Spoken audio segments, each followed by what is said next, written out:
tarde. Buenas tardes. ¿Cómo están? ¿Se me escucha? Sí, profe, ¿se escucha bien? Buenas tardes, profe. Ahí está. Las he escuchado bajito, por eso. Pero a lo mejor no se escucha. Ahí, a ver que subo el volumen acá. Oh, yo veo menos que... Y eso que limpié los lentes hoy. Me los puse y en la mañana no veía nada, Dios. Veo todo borroso, una mugre tenían los lentes. Ay, Dios. Ahí arrancamos. Estaba aceptando a los compañeros. Ahí va. Chicuelas y chicuelos. A nosotros nos queda el 7 y el 14, además de esta clase. ¿Sí? Seguramente, seguro, para no decir seguro, digo seguramente, un sábado nos vamos a conectar. Para no decir seguro. Bien, clase de hoy y vamos a ver lo que es, a ver si estoy bien.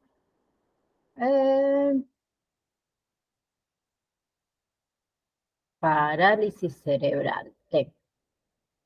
Sí, vamos bien. Parálisis cerebral.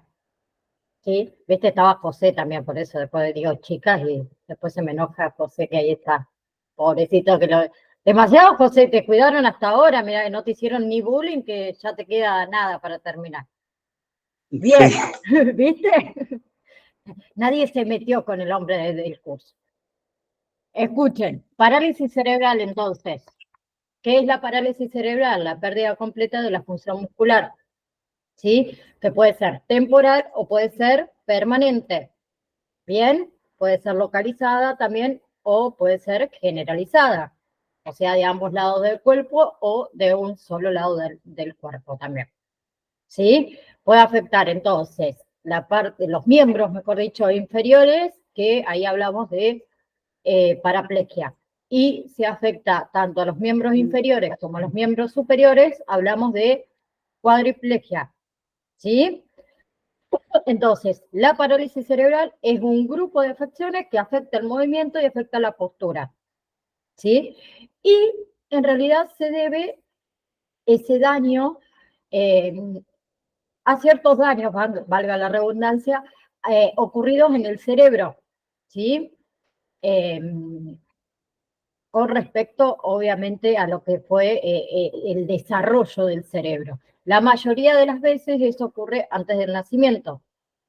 Bien, ¿cuáles son los signos y cuáles son los síntomas? Tenemos problemas de movimiento y problemas de coordinación, que hablamos ahí de la coordinación muscular deficiente, de los movimientos involuntarios, de lo que son reflejos anormales o exagerados, los movimientos lentos y retorcidos, ¿sí? Puede haber dificultad para hablar, la postura anormal, dificultad para caminar o para mantener el equilibrio, ¿sí? La rigidez por ahí o la flojedad en lo que son las extremidades, en lo que es el tronco, entre otros. Y con respecto a los trastornos neurológicos, tenemos problemas de la audición y problemas de la visión, perdón, incontinencia urinaria, ¿sí? Puede también traer trastornos mentales, discapacidades intelectuales y lo que son sensaciones y dolores anormales. Bien, la causa de la parálisis cerebral puede incluir mutaciones genéticas, ¿sí? O también puede ser por infecciones durante el embarazo, ¿sí? Como es la varicela, como es la rubiola, como son los herpes. Puede ser accidentes cerebrovasculares fetales. Puede ser, si no, una lesión en la cabeza durante la infancia o la falta de oxígeno en el cerebro durante el parto, que es una de las más comunes. ¿Bien? Y todas esas complicaciones pueden abarcar, ¿qué? Contracturas musculares, epilepsia, sordera, malnutrición, ceguera, entre otras. Los acompañantes terapéuticos, ¿sí? Además de tener que trabajar, obviamente, siempre en una estrecha colaboración con los profesionales de la salud, ¿sí? Debemos brindar apoyo emocional, ayudar con la movilidad, fomentar la independencia del paciente. ¿Bien? ¿Vamos hasta ahí? Por otro lado, tenemos déficit atencional. ¿Qué es la atención? Es una cualidad que a nosotros nos permite enfocarnos o hacer foco en un determinado estímulo y obviamente también concentrarnos para mejorar lo que sería el rendimiento en un tema específico. ¿Sí? O sea, captar la atención. ¿Bien? Que captar la atención en realidad es el paso previo al aprendizaje y a la memorización. ¿Sí? En este caso se le pide a los niños la atención selectiva y sostenida. En el déficit atencional tenemos la atención puesta en cualquier otro objeto. ¿Sí? Y ahí podemos nombrar esto del trastorno por déficit de atención e hiperactividad, que es una afección que es crónica, que afecta a millones de niños. ¿Sí? Y a menudo continúa en la edad adulta y se caracteriza más que nada por esta combinación persistente como dificultades para mantener la atención, la hiperactividad y el comportamiento impulsivo. ¿Sí? Con respecto a los síntomas, tenemos dificultad para concentrarse, olvidos diarios, ¿sí? Problemas por ahí para seguir instrucciones o para completar tareas, ¿sí? Evitan todo lo que es realizar actividades que requieran mucha concentración, ¿sí? Y si ya hablamos de hiperactividad y hablamos de impulsividad, tienen inquietud, dificultad para permanecer sentados, ¿sí? Y tienen impulsibilidad con respecto a las acciones y con respecto a las decisiones. ¿Bien? En sí, ya que hablamos del trastorno por déficit de atención e hiperactividad, tiene subtipos. ¿Sí? ¿Sabían? Existen 3 subtipos. ¿Los conocían? Uno es la falta de atención predominante. ¿Sí? La otra es la conducta hiperactiva o conducta, o impulsiva predominante, perdón. Y luego tenemos lo que es la combinada. ¿Sí? La falta de atención predominante, que sería uno de los subtipos, el principal síntoma es la falta de atención. ¿Sí? El segundo subtipo que nombramos es la conducta hiperactiva o impulsiva predominante. ¿Sí? Y los síntomas principales ahí son hiperactividad, impulsividad. Y la combinada sería ambas. ¿Bien? Nosotros como acompañantes es importante acá que adaptar nuestras estrategias de apoyo según el subtipo específico que presenta ese paciente. Bien, por eso tiene que estar diagnosticado, y si está diagnosticado con qué tipo de trastorno por déficit de atención tiene, mucho mejor. ¿Sí? ¿Vamos hasta ahí? Miren que no los dejo hacer preguntas. No. ¿Bien? Bien. Hablamos ahora de las diferentes configuraciones de apoyo. Bien, si bien creo que a ustedes se los dije que el rol del acompañante terapéutico no implica lo que son las tareas pedagógicas, en muchas ocasiones va a resultar fundamental el aporte que nosotros podemos realizar. Bien, entonces aplicar ciertas adecuaciones curriculares puede resultar necesario para facilitar lo que es este proceso de aprendizaje. Bien, entonces debemos por ahí también contar con herramientas para adaptar los juegos a las necesidades específicas de cada tipo de discapacidad. Eso nos va a facilitar todo lo que es el proceso de inclusión del niño en la escuela o en su escuela. Bien, entonces, ¿qué son las adecuaciones curriculares? Son herramientas usadas en educación para ayudar a los alumnos con necesidades educativas especiales. Bien. esas adecuaciones curriculares están modificadas o modifican, mejor dicho, aspectos del temario o del método de enseñanza, ¿sí? Con los objetivos educativos, para que esos objetivos educativos, mejor dicho, sean más adecuados para todos los estudiantes, ¿sí? Hay diferentes tipos de adaptaciones curriculares. Las principales, se las nombro para que las sepan nada más: adecuaciones de acceso al currículum, ¿sí? Que en realidad lo que hacen es que ajustan aspectos del método de enseñanza para que los alumnos con particularidades físicas o particularidades cognitivas puedan estudiar el currículum normal, ¿sí? Y ahí le puedo dar el ejemplo, por ejemplo, que en la escuela incluyan rampas, ascensores o cierto mobiliario, adaptado para personas con discapacidades motoras. Bien, luego tenemos adecuaciones individuales, ¿sí? Que son adecuaciones que directamente se personalizan para atender las necesidades específicas de un estudiante, ¿sí? Por ejemplo, los criterios evaluativos, la metodología, ¿sí? Modificaciones por ahí en el contenido. Bien, luego tenemos lo que son adaptaciones para el alumnado con altas capacidades. Bien, que se adaptan en realidad para desafiar y para enriquecer todo lo que es el aprendizaje de estudiantes con habilidades excepcionales. Bien, ¿quiénes realizan entonces las adaptaciones curriculares? El tutor o profesor del área, ¿sí?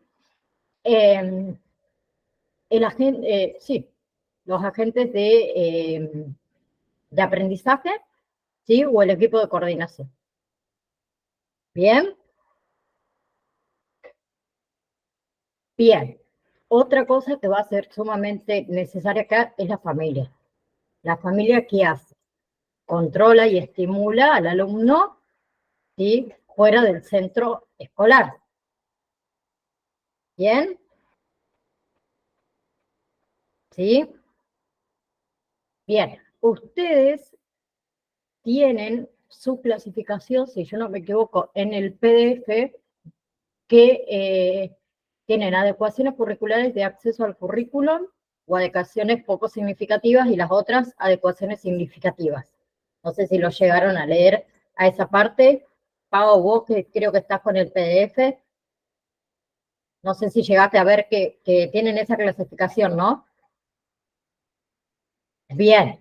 Entonces, adecuaciones curriculares de acceso al currículum o adecuaciones poco significativas, que en realidad consisten en que modificar ciertos aspectos del método de enseñanza, ¿sí? Y adecuaciones significativas que están caracterizadas más que nada por un cambio más profundo de los contenidos a estudiar por parte de un alumno. Muy simple, muy fácil de entender. ¿Bien? Entonces, entramos a hablar un poco de la diversidad, ¿sí? Derivada de las necesidades educativas. Bien, y acá empezamos a hablar de diversidad a partir de que del conocimiento de la diversidad como un hecho universal, un hecho necesario. Bien, y en lo que es el ámbito educativo se interpreta la diversidad como un factor fundamental para ¿qué? Para favorecer una educación de calidad. ¿Sí? Bien, y ahí podemos hablar de accesibilidad y de ajuste. Cuando hablamos de accesibilidad, significa asegurar que las personas con X discapacidad tengan acceso a los espacios, ¿sí? Tenga acceso a la información, ¿bien? Y que la comunicación esté disponible para el público. Me pasó en otro curso, creo que fue el del año pasado, de mayo del año pasado, donde me contaba una alumna, una mamá, que tenía a su hija en silla de ruedas y cuando comenzó la secundaria, yo no me acuerdo si fue primer año o segundo año, no me acuerdo realmente, era una escuela que tenía varios pisos. ¿Sí? A la hija de ella le tocó el salón del primer piso y la nena no podía subir. Y estuvo 2 años en el hall de entrada de la escuela porque los directivos y demás de la escuela no querían llevar su salón a planta baja. Por ejemplo, horrible lo que estoy diciendo, pero pasó. Bien, todo lo que es la accesibilidad en realidad beneficia a los grupos de personas, ¿sí? Y por otro lado tenemos los ajustes, que en realidad se refiere a que a modificaciones y acomodaciones que son necesarias y adecuadas, ¿bien? Que son requeridas en un caso particular, ¿sí? Para asegurar que esa persona que tiene una discapacidad pueda disfrutar y pueda ejercer todos sus derechos, ¿bien? Sigo. Bien. Después podemos hablar de lo que son ajustes razonables, que significa que las escuelas tengan los recursos para proporcionar estos apoyos individuales que el alumno pueda requerir, ¿sí? Eh, para que pueda participar plenamente, ¿sí? Bien, sin suponer, digamos, un peso excesivo. Bien, y ahí hablamos de, por ejemplo, los currículos modificados, ¿sí?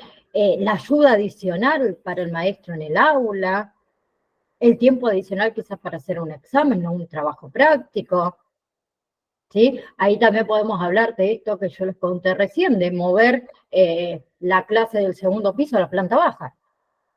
O sea, costo no lleva. Es decir, el salón de abajo va arriba y el de arriba va abajo. O sea, bien, son todos ajustes razonables, bien, que son un complemento de lo que es la accesibilidad. ¿Sí? ¿Vamos? Vamos, vamos, vamos. ¿Vamos hasta ahí? Hablamos de los juegos, ¿sí? Todos los niños y las niñas necesitan jugar, es un derecho jugar. Bien, jugar es un derecho de la infancia y los adultos tenemos que hacer valer esos derechos, ¿sí? De que todos y cada uno de los niños y niñas puedan jugar, ¿bien? Porque hablo que es un derecho, en realidad está eh, manifestado en lo que fue el Parlamento Español en el año 1990 y la Asamblea General de las Naciones Unidas en el año 1959. Bien, lo que es el juego en sí permite que desarrollar la propia capacidad, tanto mental como física, ¿sí? Es una fuente también de satisfacción, de placer, de autoafirmación, ¿bien? Lo que es jugar en sí significa ser activo, ¿sí? Y el jugar también los prepara para la vida adulta,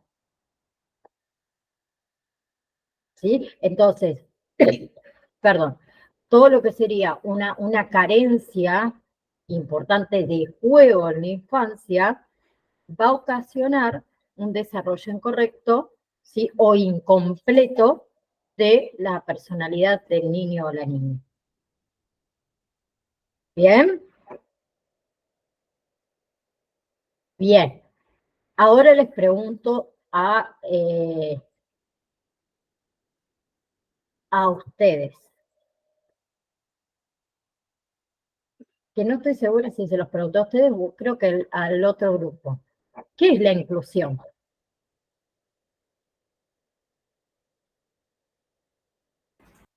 ¿Quién se anima?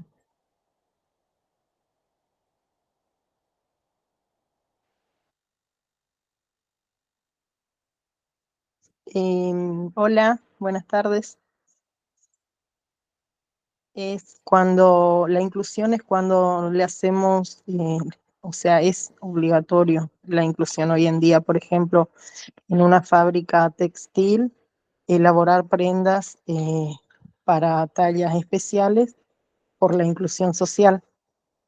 Es un derecho y una obligación de nuestra parte también.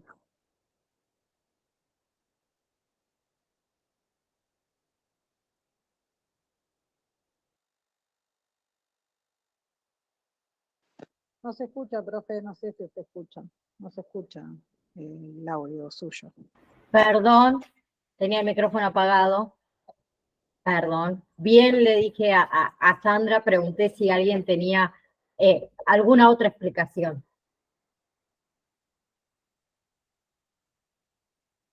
Silvia. Creo que usted lo dio, esta pregunta la hizo en este grupo. Creo Si no me que, acordaba si era en este grupo o en el otro, por eso. no quiero errarle, pero creo que era incluir a todo tipos de diferentes personas. Por ejemplo, o sea, no porque tenga TEA o porque tenga cualquier patología o síndrome, que no sea excluida, sino que sea incluida en todo y tratarlo como una persona más, ¿no es cierto? Lo Bien. expliqué con mis palabras, pero más o menos Sí, que había dicho. pero podemos decir, resumen de lo que dijo tanto Sandra como lo que dijo Silvia, integrar a todas las personas en la sociedad, simple y fácil. ¿Sí? Tiene un objetivo, la inclusión. Que todos participen, de que todos contribuyan, que todos se beneficien en ese proceso. ¿Bien? Bien, muy bien, muy bien. Entonces, que la sociedad disponga de productos de consumo accesibles para todos, en realidad beneficiaría a las personas, por ejemplo, con discapacidad, a la sociedad en general, porque les facilita que las personas con o sin discapacidad puedan compartir momentos de ocio. Eso, en este caso, con respecto a los juegos, sería una inclusión. ¿Sí? ¿Hasta ahí vamos? Creo que sí. Bien. Tenemos tipologías de juguetes consideradas del sistema ESAR. El sistema ESAR en sí define el juego de ensamblaje, como piezas para encajar, piezas para superponer, bueno, apilar y demás. Bien, ese juego en sí, ¿qué hace? Desarrolla todo lo que es la fijación de metas, ¿sí? Por ejemplo, la meta de construir algo, ¿sí? Y con un conjunto de movimientos, de manipulaciones o de acciones que van a estar coordinadas, lo van a conseguir, ¿sí? Eso en realidad es lo que es el sistema ESAR. Y con respecto a esto de las tipologías de juguetes consideradas, tenemos los juegos de ejercicio, ¿sí? Que es repetir una y otra vez una acción por el placer de los resultados inmediatos. Después tenemos juegos simbólicos, que son los que implican la representación de un objeto por otro, ¿bien? Y, perdón, estoy con la garganta, no sé, me picotea. El otro son los juegos de ensamblaje, que es esto, las piezas para encajar, para superponer, para juntar, para apilar y demás. Juegos de reglas, ¿sí? Esos juegos que tienen una serie de instrucciones o una serie de normas que cada jugador debe conocer y debe respetar. ¿Bien? Cuando hablamos de lo que son juguetes accesibles en sí, hablamos de que aquella persona, ¿sí? Con cualquier tipo de discapacidad pueda acceder. ¿Bien? Y dentro de los juguetes accesibles englobamos a los juguetes adecuados, a los juguetes adaptables. ¿Bien? o los juguetes también adecuados con ayuda. Cuando hablamos de estas tres tipologías, hablamos de juguetes adecuados que pueden ser utilizados por personas con cualquier tipo de discapacidad. Sí. Perdón. ¿Nadia? ¿Cómo? Sí. Perdón, profesora. No te escucho, Sadia, se te corta.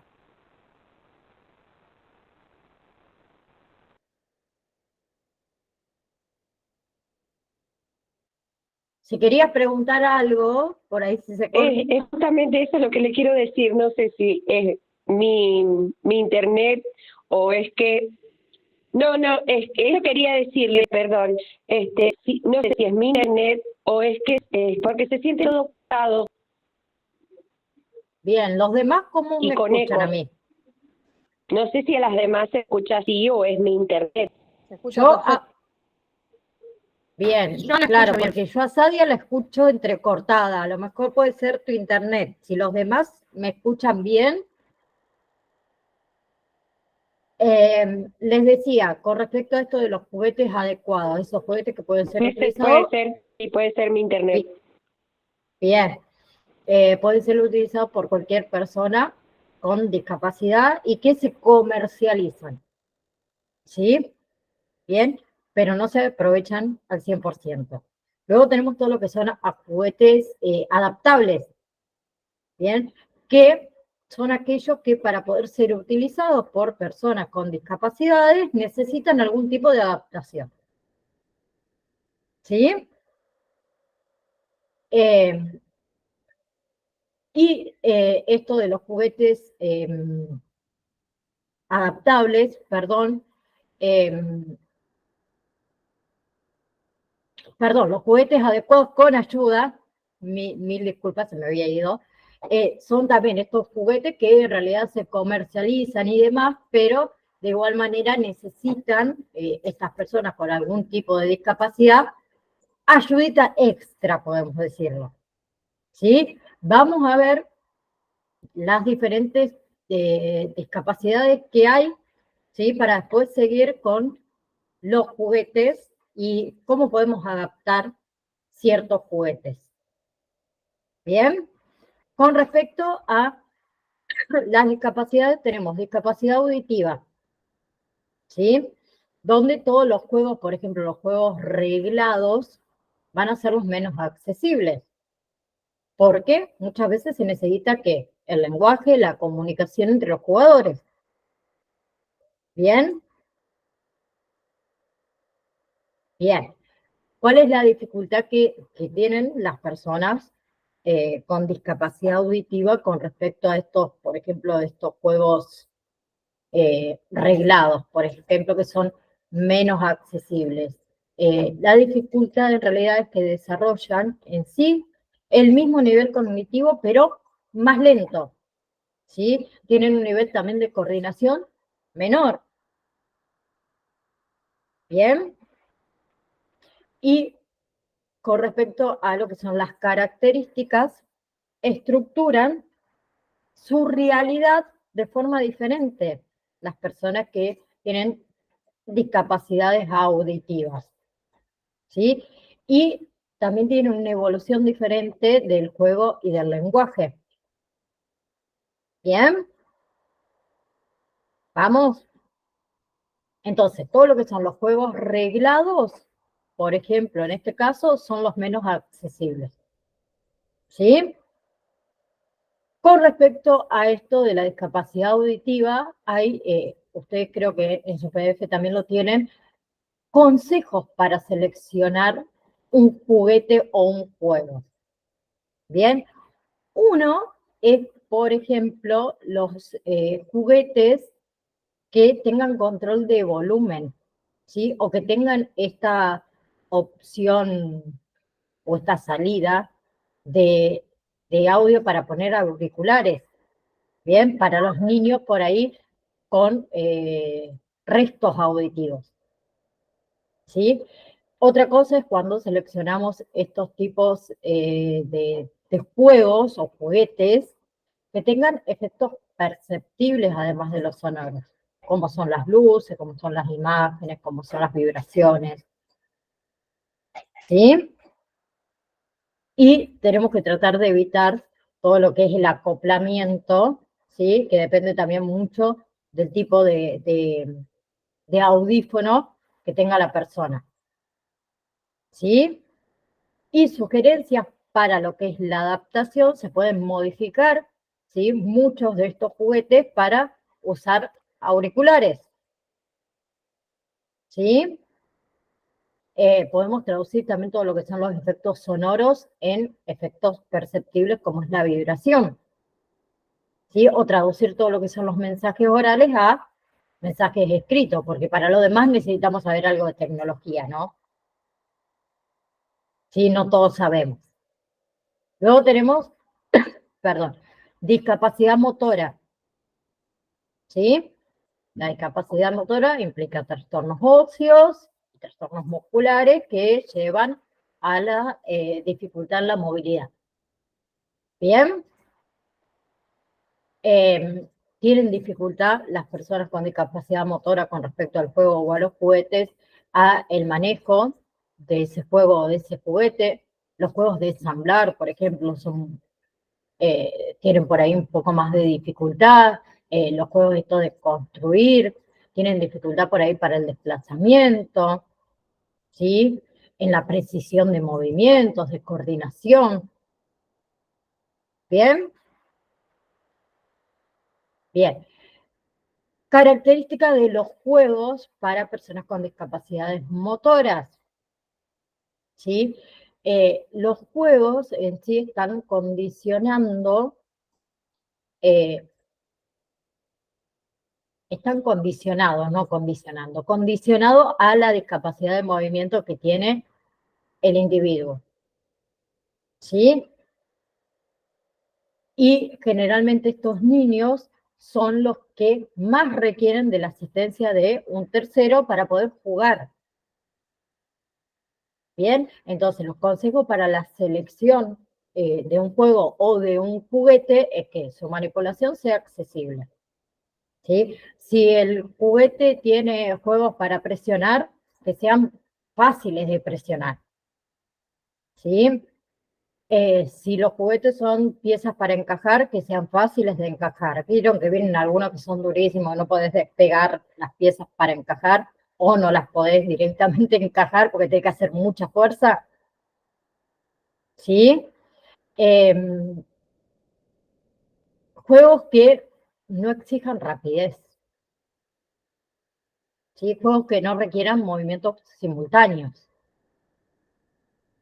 Bien, y sugerencias para adaptar algunos juegos, por ejemplo, esto de fijar las bases de los juegos, ¿sí?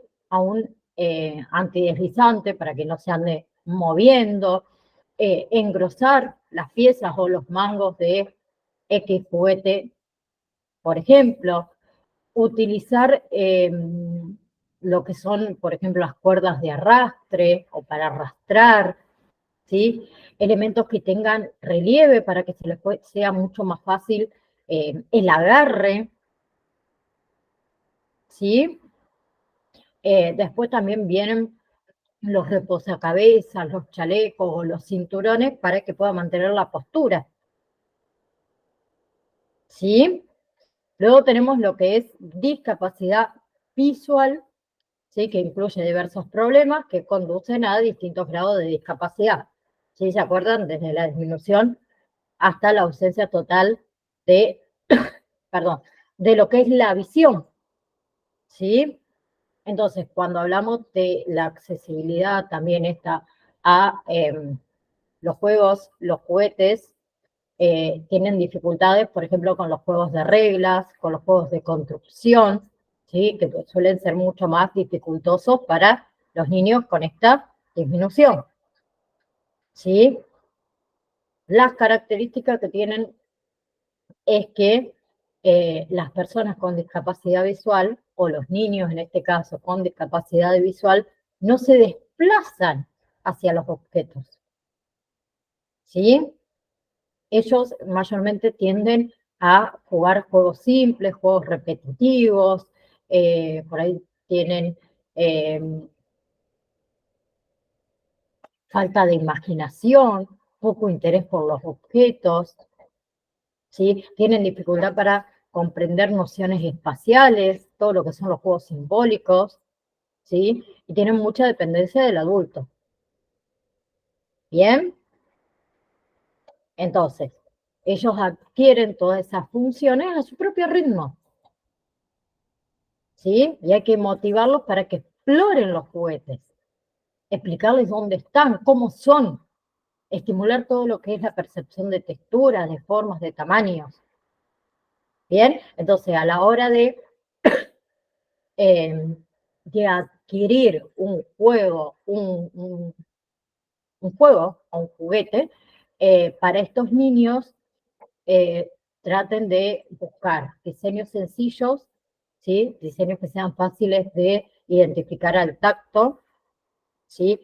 Que los objetos sean fáciles de manipular, que tengan efectos sonoros, que tengan diferentes o distintas texturas, ¿bien? Que los colores sean vivos, que sean contrastantes para aquellos que tienen disminución visual,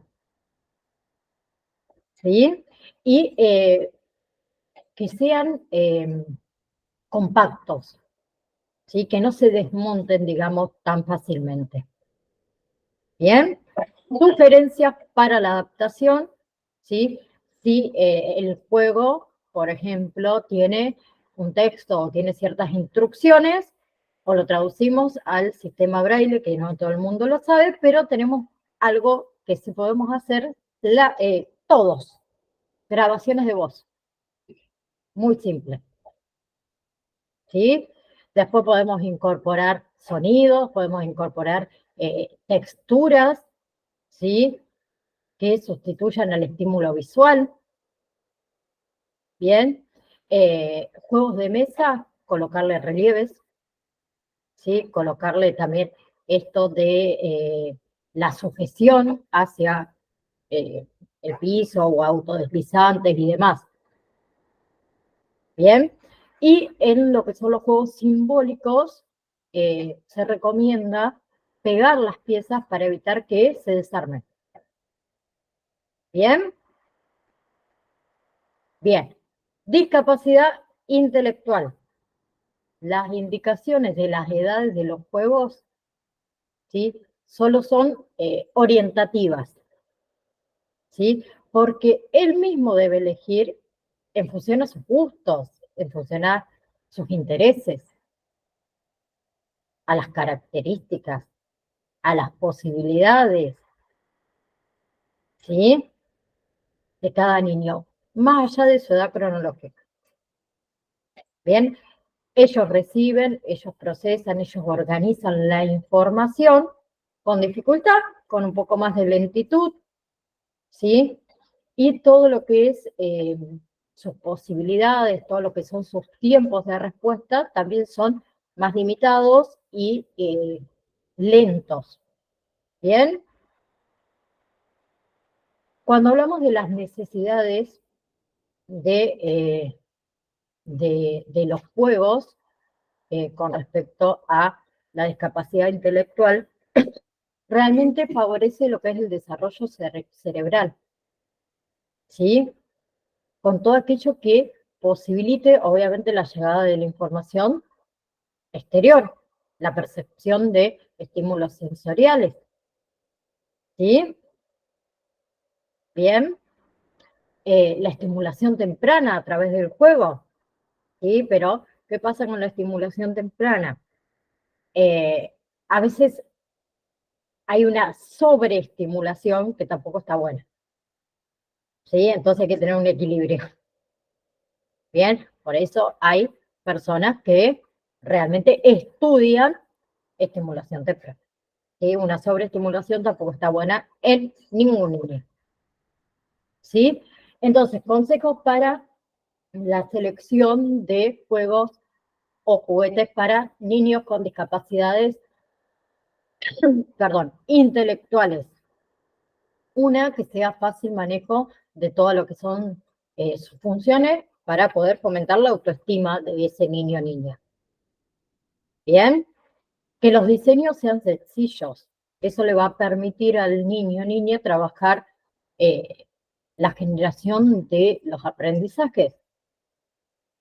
¿Sí? Que esos juegos o juguetes le resulten atractivos. Así vamos a poder mantener la atención y el interés. ¿Sí? Que sean juegos con tiempo de respuesta larga. ¿Sí? Que no requieran, digamos, alto nivel de concentración, de razonamiento. ¿Sí? Y si son juegos reglados en sí, que tenga esa posibilidad de adaptarse a niveles cognitivos más bajos. ¿Sí? Por ahí reduciendo el número de reglas o reduciendo la complejidad de ese juego. ¿Sí? Mayormente, qué sé yo, a ver, no sé, se me ocurre ahora el juego de la oca, no sé por qué, pero esos juegos parecidos al juego de la oca, que tienen muchas más reglas, que son mucho más complicados, cada uno lo adapta como quiere y al final terminamos haciendo las reglas que nosotros queremos y pasa. ¿Sí? Lo mismo pasa con las cartas. Bien, vamos adaptando las reglas según la edad del niño con el que estamos jugando. ¿Se entendió? Hasta ahora. ¿Preguntas? Les dijo que pregunten. Era broma tampoco que no podían hablar. ¿No? Todo pulgarcito me ponen, nada. Bueno, después me van a extrañar y no quiero ni un mensaje de ustedes después de que terminen de rendir. No. Sadia.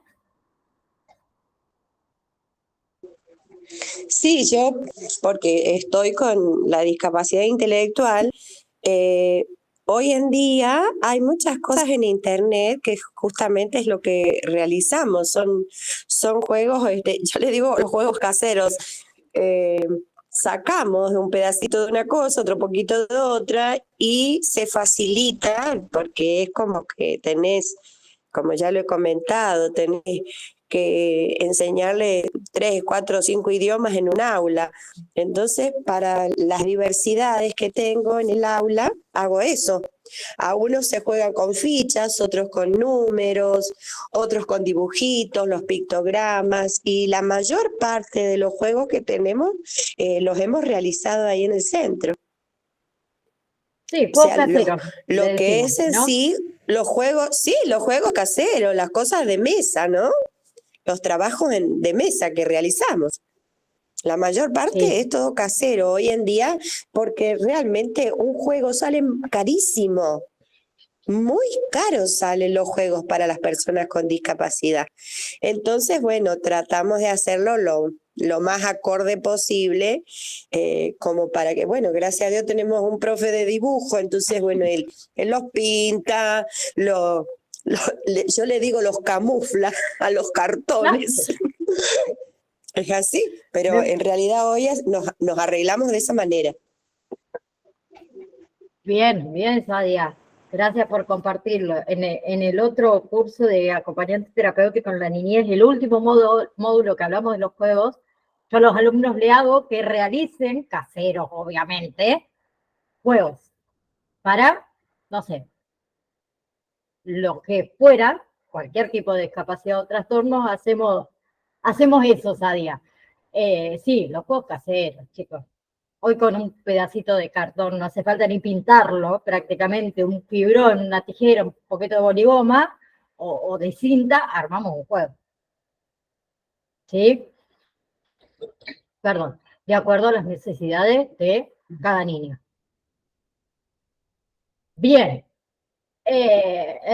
Romy, yo llevo los juegos de mesa de mis hijos. Bien. Bien, bueno, pues porque ya los tenés, Romy. Y el que tiene que comprar de cero, es verdad, ahora está. Claro, no, si hay que comprarlos, no, pero bueno, Están muy caros. tenemos un día que hacemos así como esa actividad como más recreativa, le decimos nosotros, y yo salgo con la bolsa, pues a nosotros nos gustan mucho los juegos de mesa o los desafíos, entonces salgo con la bolsa y bueno, trabajamos y después la traigo, pero están carísimos y cualquier juego, hasta el juego de naipes comunes, uno lo puede adaptar y puede sacar un montón de cosas con un simple mazo de cartas.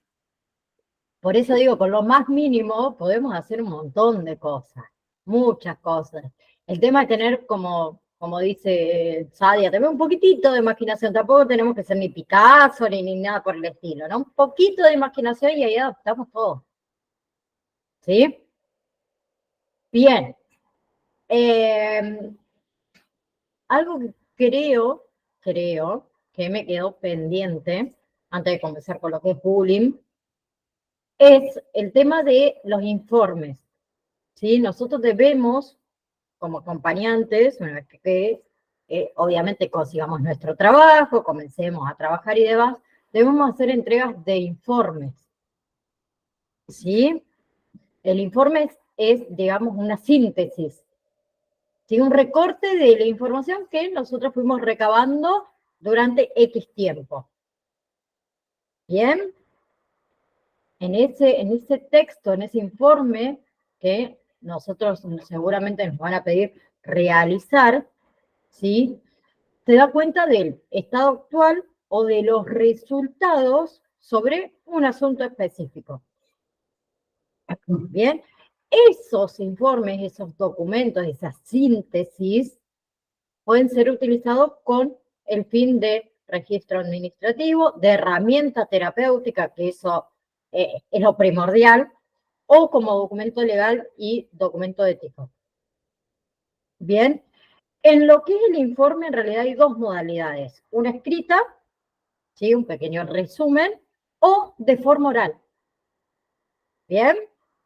Si, por ejemplo, nos piden un reporte o un informe, mejor dicho, no un reporte, un informe de manera escrita, ¿sí? Que esa redacción sea clara, ¿sí?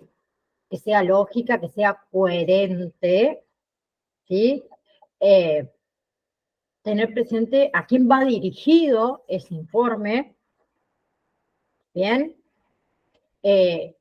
Y tener presente el propósito de ese informe, ¿sí? Bien, ¿para qué? Silvia, decime. Profe, eso va a ser una pregunta para el examen, porque algo pidió usted en los parciales anteriores de eso. Ajá, ¿vieron? Sí, algo había. Si yo no me equivoco, la pregunta era ¿cada cuánto se entregan los informes o algo así? ¿Alguien tiene la respuesta? A ver si lo hizo. O si se Depende acuerda. del caso, depende del caso. Depende del caso, sí. Sí. Hay informes anuales, hay informes que te lo piden cada 6 meses, hay otros que te lo piden todos los meses, depende. Pero creo que es esa sola pregunta, Silvi, la que hice con respecto a los informes. Pero bueno, quería aclarar esto, que hay dos modalidades, en realidad una modalidad puede ser escrita o otra puede ser de forma oral. Bien, bullying. Empezamos con bullying. Bullying. Pero antes quiero abrir el campus virtual. ¿Me esperan un segundo? Déjenme abrir el campus.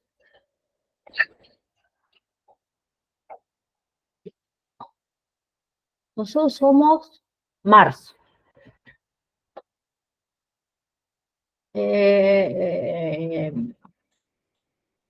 Módulo 4. Yo les habilité todo, ¿no? Hasta el final. Hasta el módulo 6. Ah, sí, eso quería saber si les había habilitado todos los módulos. Bien, entonces sí, tengo habilitado todo. Entonces, comenzamos con lo que es bullying. ¿Sí? ¿Quién me puede decir lo que es el bullying?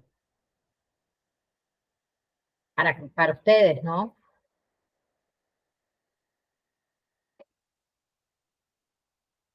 Me pica la garganta, hable. ¿Qué es el bullying? Romy. Profe. Ah, perdón. No, está Erika, bien. entonces primero no hay problema. Dale, Romy. No se peleen, no se peleen. No.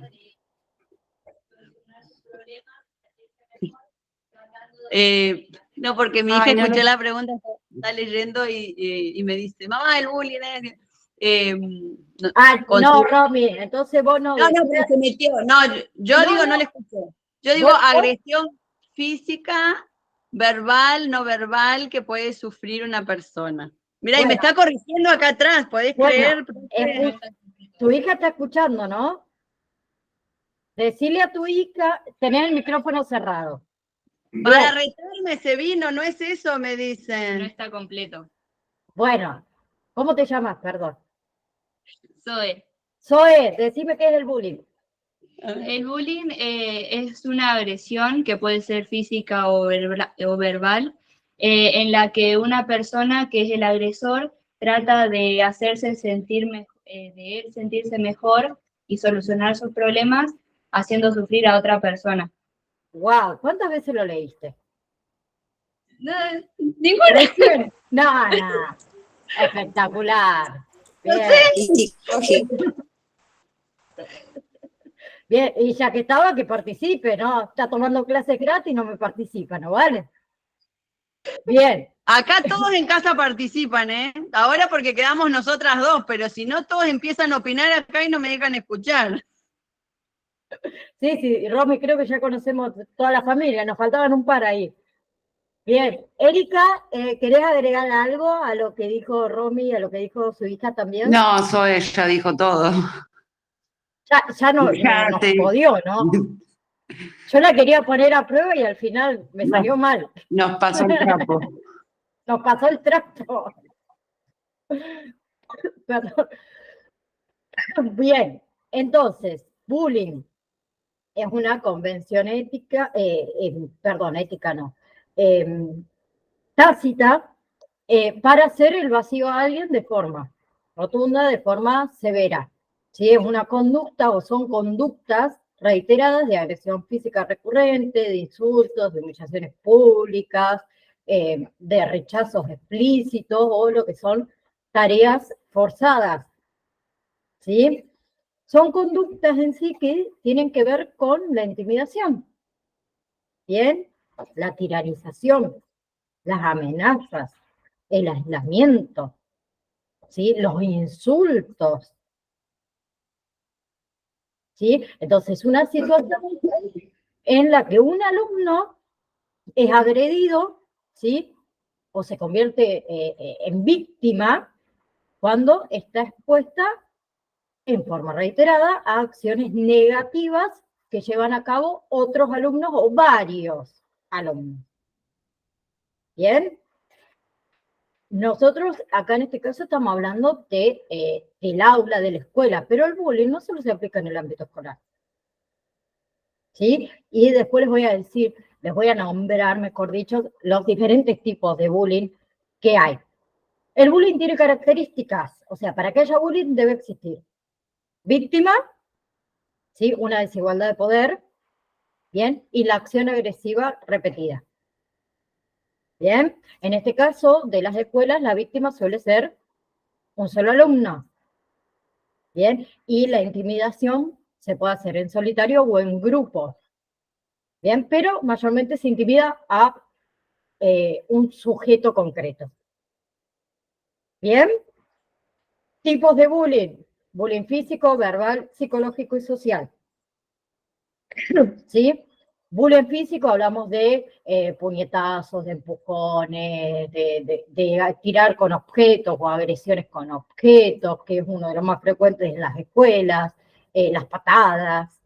Verbal, hablamos de insultos, ¿sí? De resaltar por ahí algún defecto físico constantemente, menospreciar al otro en público, ¿sí? Bullying psicológico tenemos que en realidad denotan la autoestima de ese individuo y fomentan la sensación de temor, de inseguridad. Bullying social ¿sí? Que es ubicar aisladamente, ¿sí? A un individuo respecto al grupo, ¿sí? En un mal estatus y hacer que también participen otros individuos, que los otros individuos sería bullying indirecto, que ahora lo vamos a ver, ¿sí?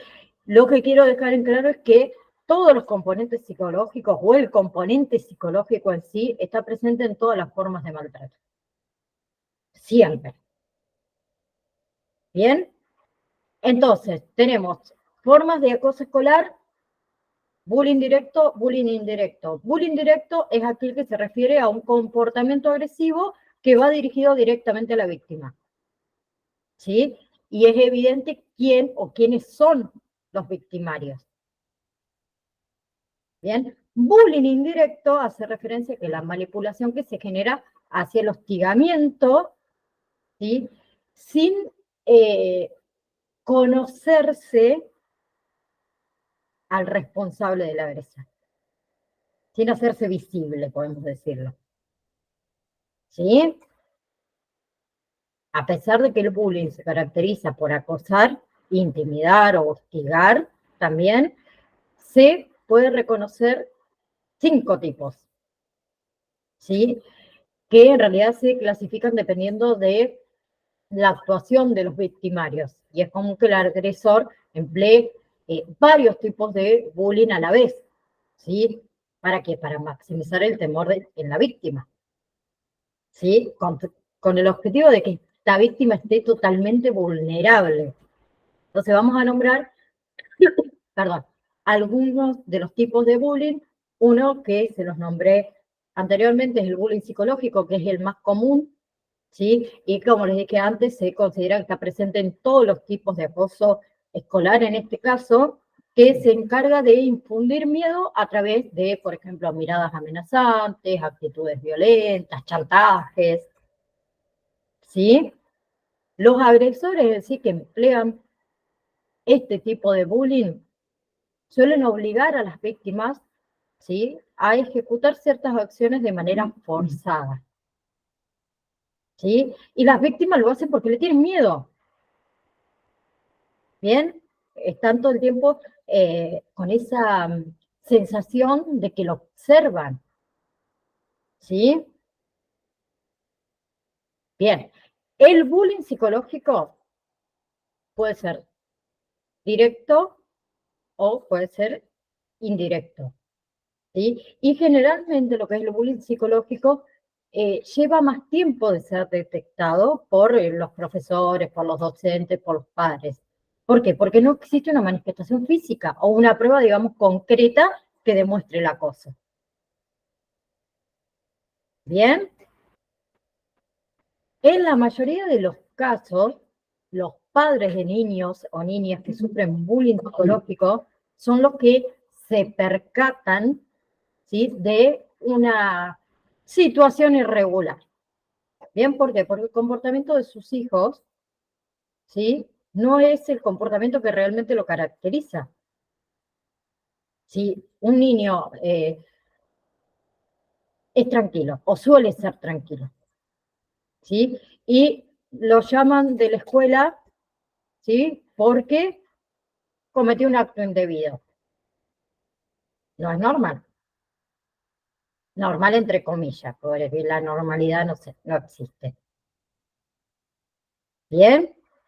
O esos niños que dejan de comentarnos lo que hicieron en la escuela. O cuando ya no tienen ganas de ir a la escuela. Inventan enfermedades, ¿sí?, para que uno como padre no lo lleve a la escuela. Entonces ahí uno empieza a sospechar de que hay algo que está ocurriendo, ¿sí? Después tenemos bullying verbal, ¿sí? Este tipo de cosas se encuentra en todas las formas de intimidación que se manifiestan a través de la palabra hablada, ¿sí? Los insultos, las burlas, las amenazas, las bromas pesadas, ¿sí? Todo con el objetivo de ser un detonante de rumores, de chismes con el resto de los compañeros. ¿Bien? Este tipo de bullying es directo, ¿sí? Y se identifica mucho más rápido que, por ejemplo, el bullying psicológico. ¿Por qué? Porque la víctima comienza a manifestar toda su frustración mediante llantos, ¿sí? Que no pueden ser ni siquiera controlados frente a los padres. ¿Sí? Generalmente se empiezan, por ejemplo, a complejar con la forma de su cuerpo, con el tono de voz, con la manera en que se viste, intentan modificar todos esos gustos que tienen, ¿sí? O dejan de hacer quizás actividades que disfrutan. ¿Bien? Entonces, una de las características del acoso verbal es que la víctima, ¿sí? Mayormente busca cambiar aquello por lo que los demás niños le hacen este bullying. ¿Sí? El peinado, no sé, se me ocurre. ¿Sí? El uso de lentes. ¿Bien? Ya que nombré esto del uso de lentes, un bullying, perdón, verbal es, por ejemplo, decirle a aquellas personas que usan lentes, ahí están 4 ojos. ¿Sí? Eso es un bullying verbal directo. ¿Sí? Luego tenemos bullying físico, que es el más evidente. ¿Sí? Incluye cualquier tipo o cualquier forma de agresión corporal. ¿Sí? Los más comunes, empujones, golpes, patadas, ¿sí? El lanzamiento de objetos, que también lo habíamos nombrado, el encierro, ¿sí? El daño a sus pertenencias, también es bullying físico. ¿Bien? Y a medida que los individuos en realidad van creciendo, ¿sí? Es muy común que esos ataques se vuelvan cada vez más violentos y cada vez más peligrosos. ¿Sí? Bien. ¿Qué pasa con el bullying físico? La víctima, ¿sí? De acoso, de acoso físico en este caso, le gusta reconocer. ¿Sí? Porque muchas veces temen que también los demás compañeros, lo vean como una persona débil, ¿sí? A la que ellos pueden humillar, ¿sí? Y especialmente en el núcleo familiar, personas del núcleo familiar, ¿sí? Por eso es muy común también por ahí que mientan, que digan que la agresión fue un accidente, ¿sí? O elaborar algún tipo de historia de cómo ocurrió esa lesión que tiene, ¿bien? Pero cuando los golpes se vuelven reiterados, se hace evidente. ¿Sí? Ejemplo es, por ejemplo, a ver, qué sé yo, encerrar en un círculo a un compañero, ¿sí? Y agredirlo con patada. ¿No? Silvia. Sí, profe, nosotros tenemos acá en la provincia de Buenos Aires el caso de Carmen de Patagones, que le hacían bullying en la escuela y bueno, llegó el arma del padre y mató unos cuantos, después se cansó y dijo otros. Bueno, ahora el chico está bien, pero pasó ¿Sí? terminando con muerte. ¿Sí? Sí, sí, sí. Bien, Silvia. Te escucho bajito, Silvia. No sé por qué. Bien, sigo. El otro es bullying social. Sí, el bullying social se emplea, digamos, este tipo de acoso escolar cuando se le niega constantemente a un niño o una niña ingresar a un grupo. ¿Sí? Lo aíslan, lo excluyen. ¿Bien? Es una forma de bullying donde los victimarios ignoran a la víctima. O sea, no le dan espacio. ¿Sí? Y también crean una mala reputación para que otros niños tampoco jueguen con ellos, no lo incluyan en sus grupos. Que también es muy común el bullying social en las escuelas, muy común. ¿Sí? Entonces, evitar a una persona, ¿sí? Es una forma de bullying, ¿sí? Pero no hay que confundirse con el hecho de que existan discrepancias entre compañeros, ¿sí? Y que las diferentes o las diferencias de opiniones entre personas no logren congeniar, ¿sí? Para llegar a un vínculo de amistad. Bien, este tipo de bullying es directo en las escuelas y se identifica muy rápido, ¿sí? Porque los maestros que hacen, observan que al momento, por ejemplo, de formar equipos para hacer una actividad educativa, el niño que está sometido al bullying, ¿sí? No logra conseguir un grupo, ¿sí? A la hora de el recreo, está retirado del resto de los alumnos. A la hora de hacer gimnasia, siempre es al último que eligen, y mayormente cuando es el último, el grupo dice, oh, como diciendo, nos tocó en mi grupo. ¿Sí? Mi marido dice que a él en la escuela le pasaba eso. Lo tengo acá también, me escucha a mí nomás, pero... Claro, él me dice, yo le voy repitiendo, ¿no? Él me dice que los maestros permiten que los propios niños elijan a sus compañeros de equipo, ¿sí? Y ahí es mucho más fácil que ocurra el bullying, ¿no? Gracias, Miguelito. Pero acá aportamos todos. Falta que diga algo Cata ahí y ya. Ah, ya lo dijo, dice, pero no lo escuché. Me la perdí. Bien. Luego tenemos, les puedo nombrar, bullying sexual. Vaya para arriba usted. Esperen que le eché. Ahí está. Bien, bullying sexual. Hablo un poquito más bajo, a ver si puedo. Que es una forma de acoso, ¿sí? Que es perturbadora para la víctima. Bien, ya que toda la agresión va dirigida a la intimidad, ¿sí? Y a abrumarla a través de conductas sexuales. ¿Sí? Se encuentran dentro de esta tipología, por ejemplo, obligar a un individuo a realizar ciertas acciones de índole sexual contra su voluntad. ¿Sí? Otra es, por ejemplo, ejecutar tocamientos forzados en las zonas erógenas. Obligar a la víctima a ver pornografía o cualquier imagen alusiva, obviamente, al sexo que esa persona no quiere observar. ¿Sí? O dirigirse a esa víctima constantemente con palabras obscenas. ¿Sí? Hacer referencia, por ejemplo, a las partes sexuales de otro individuo para que el resto de los compañeros se burlen. ¿Sí? Todas esas son acciones que entran dentro del bullying sexual. ¿Sí? O esto de asegurar de que ese individuo tiene una tendencia sexual distinta a la que dicta su sexo. Eso es bullying sexual. ¿Sí? Cuando llega la adolescencia, los agresores estos suelen incrementar esos ataques.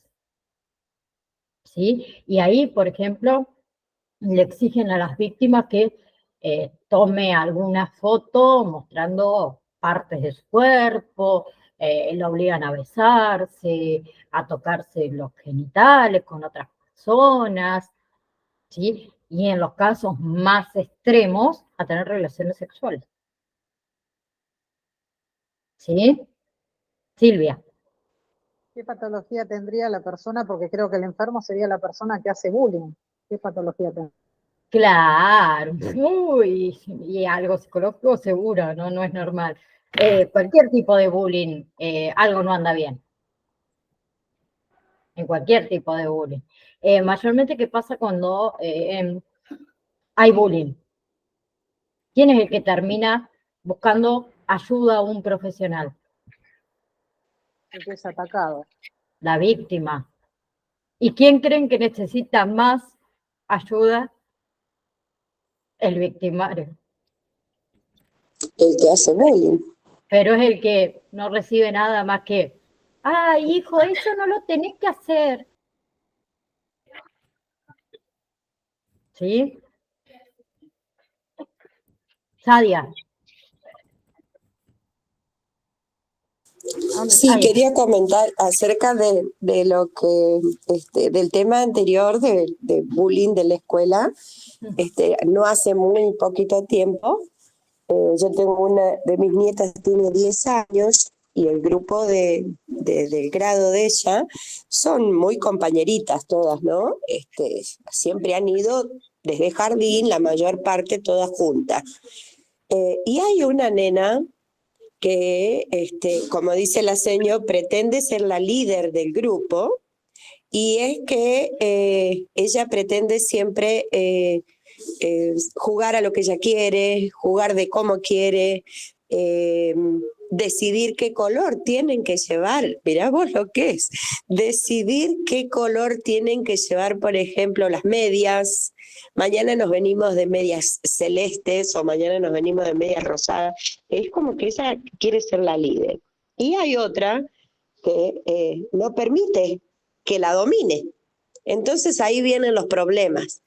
Estaban en la fila para reunirse, para ir al salón. Estaban, o sea, salen del aula e iban al salón a otra área de tarea. Y cuando una de las señoras les dice, no se guarda el lugar a nadie, cuando van saliendo se ponen en la fila y después entran y se sientan cada una como en la fila. Bueno, resultó así que ella se quiso poner delante de otra y la otra la empujó. Y ahí se armó el tole-tole, como le digo yo. Más, vino hasta al otro día, nos reunieron, porque mi hija trabaja, entonces yo tengo que asistirla. Nos reunieron con las mamás involucradas, con esas nenas, porque eso no quedó ahí. La maestra le comenzó a decir que le estaban haciendo bullying, que porque no la dejaban ponerse en ese lugar. Ella se hacía más la víctima, la nena esta, que te digo yo que es más, quiere ser la líder, y se larga a llorar, toda una historia. Al otro día llega la mamá de la otra nena, obviamente, anda a saber cuántas cosas le habrá dicho en su casa, y un poco más le pega a la maestra, delante de 3 mamás más, yo, las mamás, y mi nieta y la hijita de ella.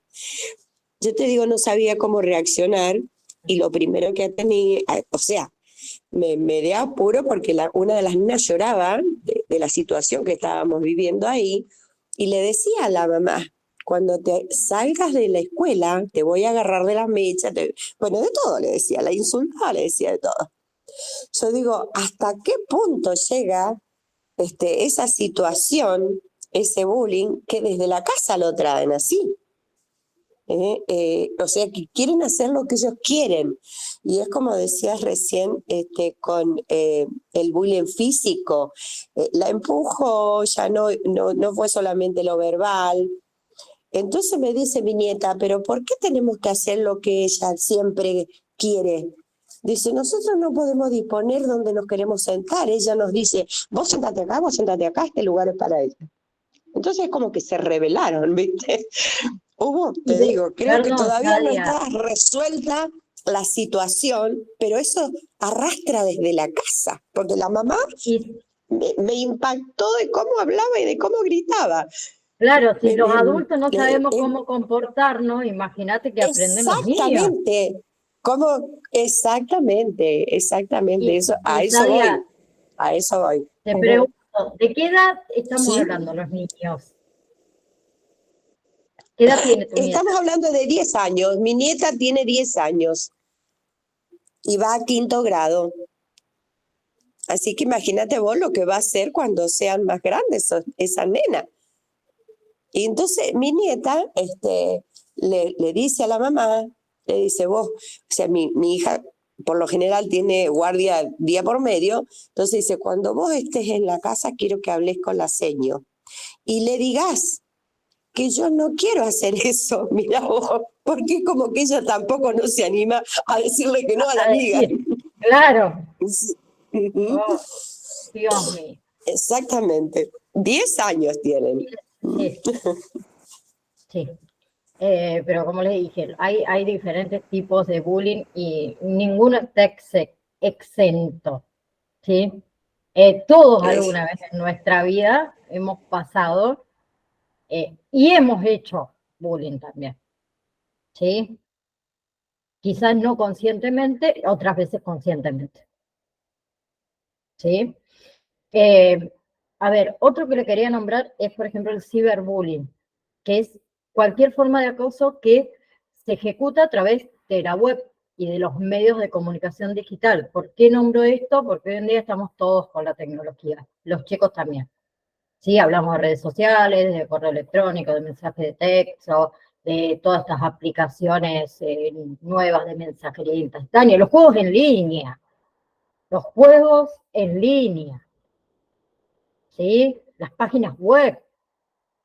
La tecnología en sí nos ha permitido que el acoso, ¿sí?, se extienda a todos los ámbitos de la vida de la víctima, ¿sí? No solo en la escuela, sino también en cualquier sitio que se encuentre, ¿sí? En ese tipo de bullying es común las amenazas a la integridad física, las burlas, las bromas, el mal gusto, el hackeo de las cuentas privadas, ¿sí?, los fotomontajes, ¿sí?, o los videos estos audiovisuales, lo que se le muestra a la víctima recibiendo la agresión, porque estamos todos con el teléfono en la mano.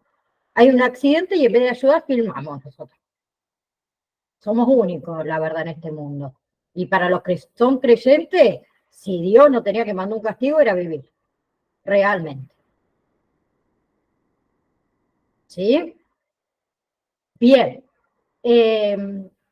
Entonces, todo esto del incremento de él, todo lo que son los dispositivos móviles, la tecnología que hoy está al alcance de los más chiquititos, porque para que no molesten, no, toma el teléfono, mirate unos videitos de YouTube o un jueguito. ¿Sí? También tenemos esto de las opciones de poder colocar anónimamente, ¿sí?, comentarios en páginas web, utilizar seudónimos. Todo eso contribuyó a la proliferación de esta nueva modalidad, digamos, de acoso, ¿sí? A ver, este término no debe confundirse con ciberacoso. Bien, el ciberacoso, perdón, va orientado a víctimas de cualquier edad, ¿sí?, y generalmente tiene connotaciones sexuales, mientras que el ciberbullying se considera una herramienta del acoso escolar, ¿sí? ¿Por qué? Porque se genera principalmente a raíz de lo que acontece dentro del centro educativo y luego es divulgado por los estudiantes fuera del ámbito educativo. ¿Sí? Bien. ¿Qué pasa? A ver, para terminar, una de las principales razones por la que el fenómeno del bullying se acentuó mucho es por la falta de confianza que sienten los niños y los adolescentes hacia sus representantes, ¿sí? Porque ellos consideran que uno como adulto no va a comprender la situación. ¿Bien? Entonces son pocos los casos conocidos en donde la víctima manifiesta lo que le ocurre a los adultos, para que ese adulto tome acciones correctas, no ir a la escuela y agarrarte los pelos a la maestra. ¿Sí? Principalmente porque ellos tienen ese temor al victimario. Y ese temor es tan grande que creen que esa persona puede agudizar todo lo que son sus agresiones si es que se toman acciones contra él. Entonces el niño que dice, no, prefiero no decir nada porque esto se puede volver peor. ¿Sí? Y también tiene miedo de cómo reaccionamos los adultos. Entonces, tras el acoso, el hostigamiento, la víctima puede experimentar episodios de estrés, de depresión, de ansiedad, ¿sí?, que debe ser tratado por psicólogos y psicoterapeutas, ¿sí?, que tiene una finalidad. rescatar su autoestima, evitar el trastorno del estrés postraumático o secuelas emocionales a lo largo de toda su vida. Y lo puede llevar a esto de tener temor de que el agresor pueda volver a atacar. ¿Sí? Pero como hablábamos antes, es importante que tanto el victimario como la víctima asistan a las consultas psicológicas. ¿Sí? Es la mejor manera digamos, de reponerse de esos episodios de agresión o modificar ciertas conductas para que no se vuelva a repetir, para que puedan superar lo sucedido. ¿Sí? Una de las terapias más utilizadas es la terapia cognitivo-conductual, que es la más utilizada en caso de bullying. Bien, y es el psicólogo, obviamente, quien va a tener que examinar al paciente, evaluar la gravedad, ¿sí? Digamos, su diagnóstico, y va a determinar cuál va a ser su tratamiento, ¿sí? Y el número de sesiones también en las que deben asistir, ¿sí? Entonces, para que haya bullying, debe haber un agresor, una víctima, ¿sí? Mayormente el agresor, por lo general, son hombres de mayor fortaleza, mayormente, no digo que las mujeres no, mayormente son hombres, ¿sí? Suelen carecer también de fuertes lazos familiares, ¿sí? Suelen ser aquellos menos populares, ¿sí? Pero más populares que las víctimas, obviamente. Bien, el agresor tenemos tres tipos. El agresor activo, que es aquel que agrede, digamos, personalmente, ¿sí? Establece relación directa con la víctima.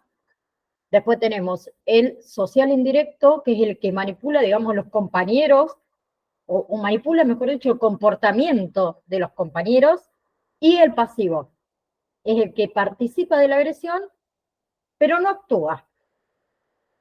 ¿Sí? Tiene secuaces, podemos decirlo así. ¿Sí? Y por otro lado dijimos las víctimas. ¿Sí?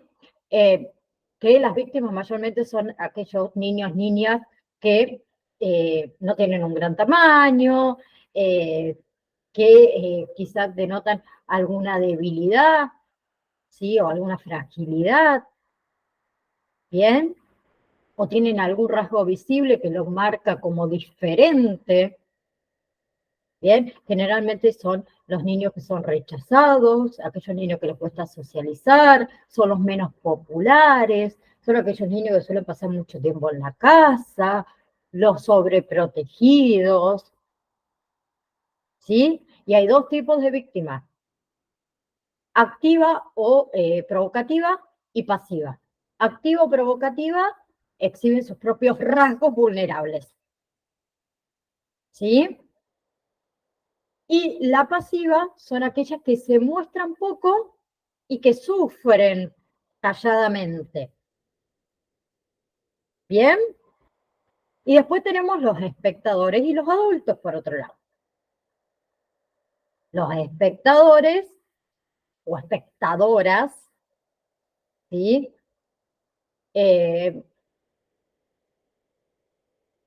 A ver, esto de la falta de apoyo a las víctimas es resultado ¿de qué? De la influencia de los agresores. ¿Sí? Como les dije, están agrediendo a un niño, vamos a suponer en la escuela secundaria, adolescente, que ya ahí por ahí llevan teléfono, y en vez de ayudar a la víctima, sacan el teléfono para filmar, para después subirlo a las redes sociales o compartirlo por los grupos de WhatsApp. ¿Sí? Esos son los espectadores. ¿Bien? Los espectadores tienen contagio social. Los jóvenes se comportan de forma agresiva luego de que observan un acto de agresión. ¿Sí? Y eso le inhibe la ayuda y fomenta la participación. Y en otros casos tenemos esos espectadores que tienen miedo de ser víctimas. Entonces le impide eso defender al compañero agredido. ¿Sí? Y tenemos los adultos, por otro lado, que también terminamos formando parte, obviamente, de lo que es el bullying, que generalmente se enteran del bullying, ¿sí? Cuando el bullying ya está en un nivel mucho mayor de riesgo. ¿Bien? Entonces los adultos debemos mantener en realidad una actitud de alerta, de vigilancia, ¿sí? Y definir con los alumnos qué actitudes y qué reacciones son permitidas, por ejemplo, dentro de la escuela con respecto a los maestros. Y nosotros como padres educarlos a nuestros hijos desde casa, ¿sí? Y si notamos que nuestro hijo recibe bullying del tipo que sea, ¿sí? Hablarlo. ¿Sí? Porque si no el bullying sigue, y nuestros hijos terminan, como les dije, yendo a un psicólogo, a un psicoterapeuta, por el bullying que recibieron. Y que también muchas veces, lo puedo decir, por experiencia, yo a mi hija, pobre, mi vida, la crié de si te dicen algo no contestes, no hagas nada. ¿Ves? ¿Viste? La hija única, y cuando empezó a recibir bullying en la escuela, empecé a charlar con ella. Obviamente no le fomento la agresión, ni loca, pero ella estaba exenta de que eso podía pasar y podía existir. Entonces ella me decía, vos no me preparaste para esto. ¿Sí? Entonces ahora trato de hablar de lo que fuera, porque sé que me entiende. ¿Sí? Y el bullying también trae consecuencias, fracaso, dificultades escolares, la fobia de ir a la escuela, niveles altos y continuos de ansiedad, insatisfacción, cuadros depresivos, ¿sí? Dificultades sociales, ¿bien? Autoestima baja, personalidad insegura y, por último, puedo nombrar intentos de suicidio o suicidio consumado. Silvia. No, iba a decir eso, profe, mucho suicidio por ese tema, hasta en los trabajos. Sí, totalmente. Bien, déjenme anotar dónde quedo para seguir la clase que viene.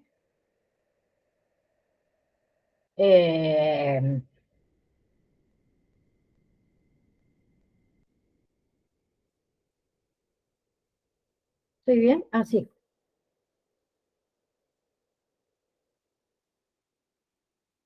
Porque después me pierdo. Próxima clase seguimos con bullying, ¿sí? Todos los factores vamos a ver. Y después nos vamos ya, cerré otra vez el campo, ¿no ve que yo soy, si no me equivoco, Escuela Familia Discapacidad, me parece que o algo así. Ahí voy. Eso me pasa por volver a cerrar el campus. Yo para que ande bien en internet, no quiero tener tantas ventanas, digamos, abiertas.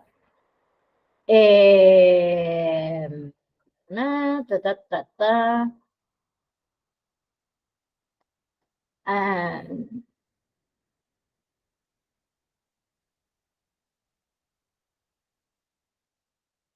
sí.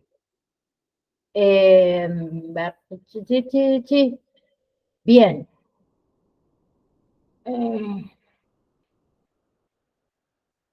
Me estaba yendo para otra cosa. Bien, entonces terminamos con bullying.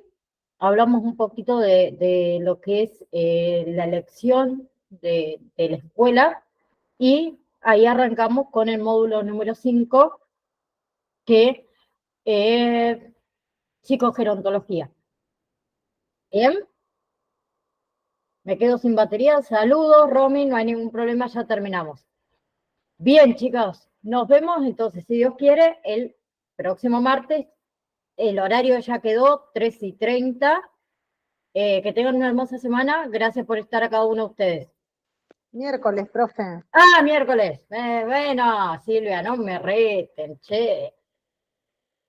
Ustedes saben que lunes, martes, miércoles es lo mismo. Nos vemos.